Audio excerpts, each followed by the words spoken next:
ہم سے کیا کرتے ہیں؟ میلاد شریف مناتے ہیں۔ اللہ تبارک و تعالیٰ نے اپنے قرآن کریم فرقان حمید میں فرمایا کہ وَإِن تَعُدُّوا نِعْمَتَ اللَّهِ لَا تُحْصُوهَا، کیا تم اگر اللہ تعالیٰ کی نعمت کو شمار کرنا چاہو گے، گننا چاہو گے، تو اللہ تبارک و تعالیٰ کی نعمتیں اتنی ہیں کہ تم اللہ تعالیٰ کی نعمتوں کو شمار ہی نہیں کر سکتے، اتنی اللہ تبارک و تعالیٰ کی تم پر نعمت ہے۔ اور یہ نعمت کس کے صدقے ملی؟ یہ ساری نعمتیں کس کے صدقے ملی؟ حضور کائنات صلی اللہ علیہ وسلم۔ اور اللہ تبارک و تعالیٰ فرماتا ہے قل بفضل اللہ، یعنی کیا؟ اللہ تبارک و تعالیٰ کا فضل اور رب تعالیٰ کا فضل جب آئے نا تو کیا کرو؟ فَلْيَفْرَحُوا، کیا کرو؟ خوشی مناؤ۔ اور اللہ تبارک و تعالیٰ کا فضل و رحمت کیا ہے؟ سب سے بڑی اللہ تبارک و تعالیٰ کا فضل اور رحمت کیا ہے؟ حضور کائنات صلی اللہ تعالیٰ علیہ وآلہ وسلم ہمارے درمیان میں ہے، یہ حضور علیہ السلام ہمارے لئے کیا؟ فضل و کرم سب کچھ ہے۔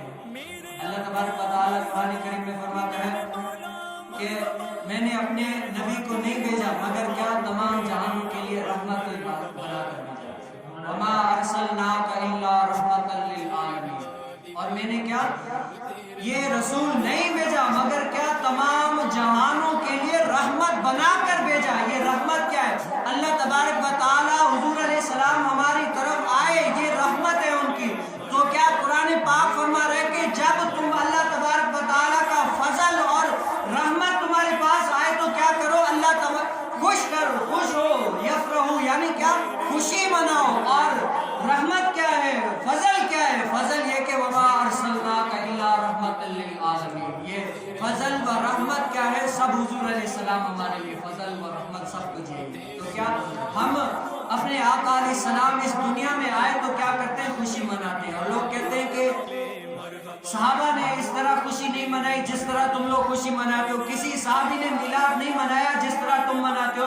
تو آئیے ہم سنتے ہیں کہ صحابی نے نہیں، جب حضور علیہ السلام اس ظاہری دنیا میں آئے ہی نہیں تھے، کیا ہوئے؟ جب حضور علیہ السلام اس ظاہری دنیا میں آئے ہی نہیں تھے، حضور علیہ السلام کا میلاد تو تب بھی جاری و ساری۔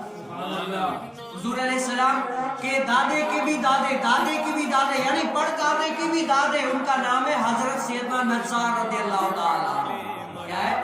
حضرت سیدنا نزار رضی اللہ تعالیٰ عنہ ہے۔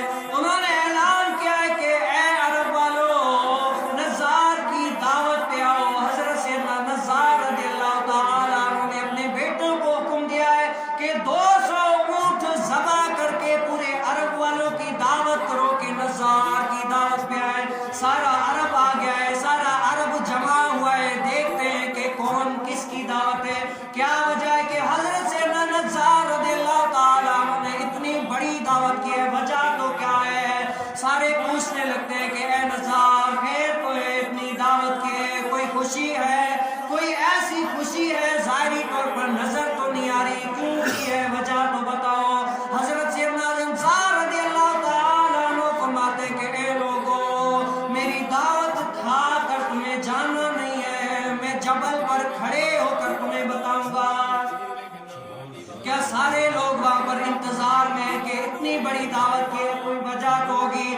سارے لوگ کھا کر فارغ جب ہوئے وہاں پر بیٹھتے ہیں تو ہر کوئی یہ خواہش ہے کہ بتائیں تو بتائیں۔ حضرت سیدنا نزار رضی اللہ تعالیٰ عنہ جبل پہ چڑھ کر کہتے ہیں کہ میں کعبۃ اللہ کا متولی ہوں، میں کعبۃ اللہ کا متولی ہوں، میں کعبے میں صفائی کیا کرتا ہوں، میں اللہ تعالیٰ کے گھر کا متولی ہوں۔ کل جب میں پڑھ رہا تھا لبیک اللہم لبیک لا شریک لبیک ان الحمد والنعمت لا شریک لبیک، میں اللہ تبارک و تعالیٰ کے گھر میں لبیک کی صدائیں لگا رہا تھا، میری زبان جو ہے لبیک کی صدائیں لگا رہی تھی، تو میں نے دیکھا کہ میری پیٹھ میں سے بھی یہی آواز آ رہی تھی کہ لبیک اللہم لبیک لا شریک لبیک۔ تو میں نے اپنے رب تعالیٰ سے پوچھا کہ اے ربا، یہ ماجرا کیا ہے؟ یہ اتنی آوازیں میرے زبان سے تو لبیک کی صدائیں آ رہی ہے، میرے پیٹھ سے بھی آ رہی ہے، اور ربا یہ وجہ تو ہے تو کیا ہے؟ میرے رب تعالیٰ نے فرمایا او نزار، یہ وہ نبی ہے، وہ احمد مجتبیٰ ہیں جو ظاہری دنیا میں آئیں گے تو کفر ٹوٹ جائے گا،